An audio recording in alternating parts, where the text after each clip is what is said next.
As always, this detailed review is brought to you by BrainyBuyer.com. Shop smarter. Be a brainy buyer. So we're comparing the Weber Q1200 and the Char-Broil Performance Series grill, right? Both propane, but quite different. Yeah, exactly. The Weber Q1200 is that portable, cute little thing, and the Char-Broil is, well, a more standard, full-size grill. Right. The Weber's got a single burner pushing out 8,500 BTUs over 189 square inches. It's compact, only weighs 30 pounds. Good for tailgating, then. Definitely. The Char-Broil, though, boasts two burners, totaling 18,000 BTUs and a much larger 405 square inch cooking area. It's heavier, at 64 pounds, and it's definitely not something you're tossing in the trunk for a day trip. Okay, so size and power are clearly in Char-Broil's corner. What about the grilling experience itself? The Weber uses porcelain enameled cast iron grates. Classic Weber. Exactly.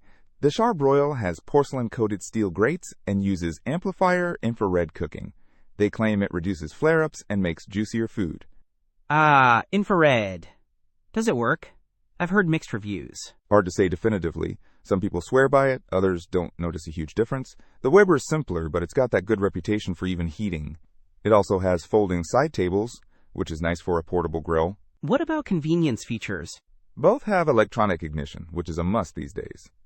The Char-Broil has a temperature gauge on the lid and a tank gauge. The Weber just has a lid thermometer. Okay, so Char-Broil is winning on features. What about price?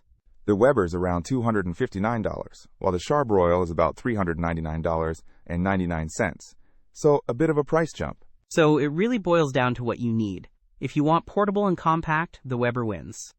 If you want more cooking space and features, and don't mind the size, the Char-Broil makes sense. I think the Char-Broil is a pretty good grill. Exactly. I'd say budget is a factor too. Don't miss out on our next in-depth review to help you make smarter purchasing decisions. Hit that subscribe button and the notification bell so you're always in the know.